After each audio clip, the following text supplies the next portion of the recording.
Halo teman-teman semua, di sini saya akan membahas tentang formulasi model dan parameterisasi. Perkenalkan, nama saya Putri Pangaribuan dengan NIM 200403188 dari kelas DIM Mata Kuliah Matematika Optimasi Teknik Industri Universitas Sumatera Utara yang dibawakan oleh Bapak Andre Nasution.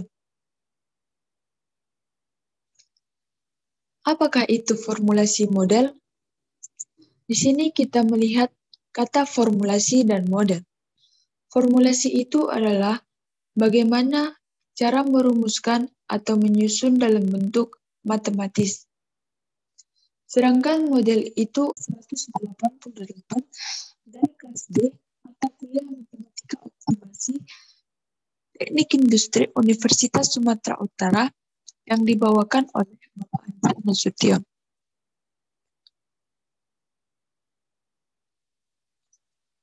Formulasi model. Apakah itu formulasi?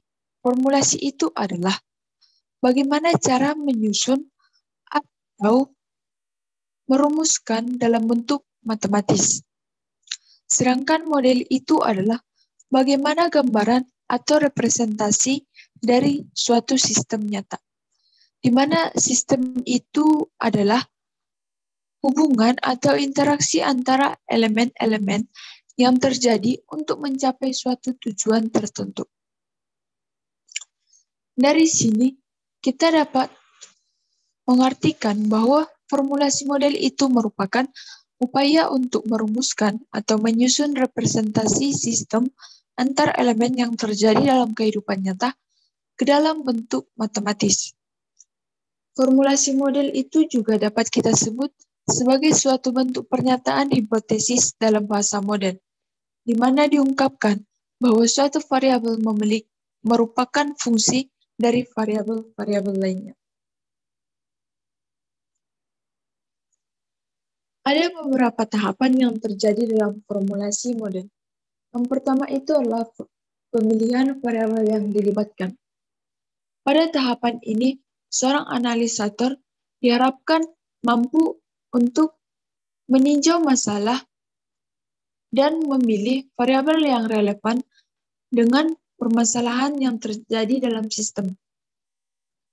Setelah melakukan pemilihan variabel, maka masuk pada tahapan kedua, yaitu pemilihan tingkat agregasi dan kategorisasi. Agregasi itu adalah proses penggabungan dari variabel-variabel yang dipilih sebelumnya. Dan kategorisasi itu adalah menunjukkan pengelompokan populasi dari variabel tersebut. Tahapan yang ketiga adalah perlakuan terhadap waktu.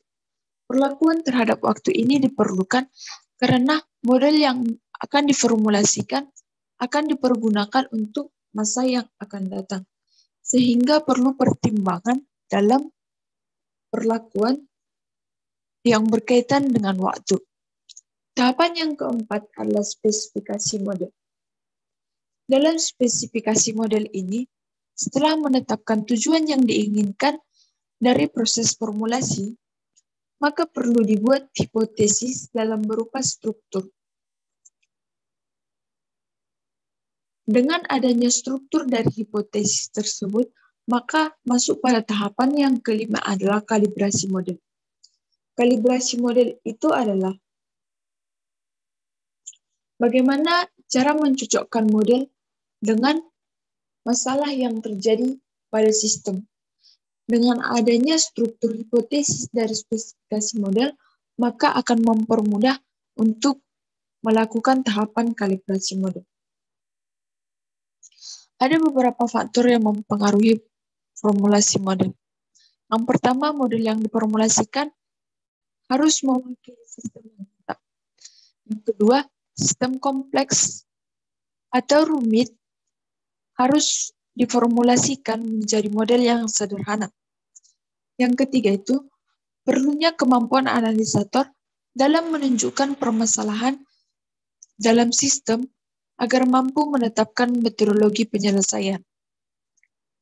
Yang keempat itu, pengalaman analisator dalam bidang profesi yang sedang dijalaninya tentunya sangat membantu karena telah melakukan beberapa kali proses formulasi.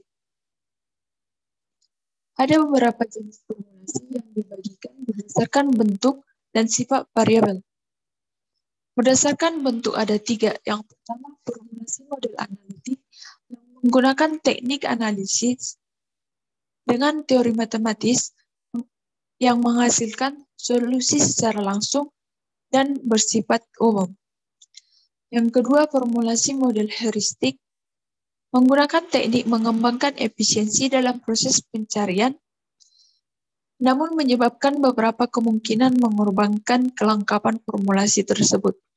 Yang ketiga adalah formulasi model simulasi, menggunakan teknik meniru proses dalam sistem dengan bantuan perangkat komputer untuk mengidentifikasi masalah yang terjadi dalam sistem. Berdasarkan sifat variabel, yang kedua berdasarkan sifat variabel juga terdiri atas 2 model. Yang pertama itu adalah model deterministik. Model deterministik ini ada secara statis dan dinamis. Secara statis, model deterministik itu menggunakan persamaan aljabar ataupun persamaan optimasi fungsi, di mana variabelnya itu bisa berupa dengan nilai diskrit dan kontinu yang dapat dibatasi antara salah satunya.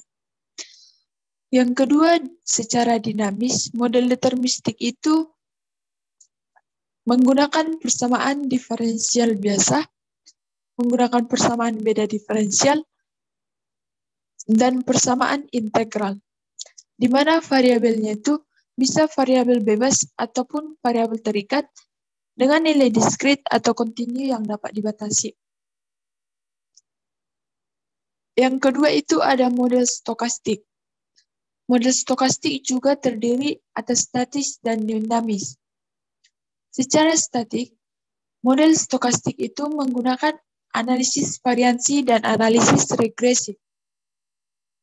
Secara dinamis, bebas T yang mewakili waktu jika digunakan untuk model dinamis yang tidak pasti, di mana menggunakan 2 tipe formulasi, ada marker. Selanjutnya adalah parameterisasi model. Parameter itu merupakan konstanta yang berubah dari satu daerah ke daerah lain, atau juga pada suatu himpunan konstanta. Sedangkan parameterisasi itu adalah proses perkiraan parameter-parameter yang diperlukan untuk pembuatan suatu model disertai dengan perkiraan nilai yang tepat. Perkiraan nilai ini disebut juga estimasi parameter. Tahapan parameterisasi model merupakan tahapan ditentukannya nilai-nilai atau data-data inisialisasi yang akan mempengaruhi proses jalannya model. Ada beberapa jenis parameter. Yang pertama adalah parameter sistem, yang terdapat pada karakteristik suatu sistem. Yang kedua, parameter formulasi. Parameter formulasi ini adalah parameter yang dilibatkan dalam proses formulasi model itu sendiri. Yang ketiga adalah parameter model. Parameter model ini diperoleh apabila formulasi sudah menghasilkan model dari suatu sistem.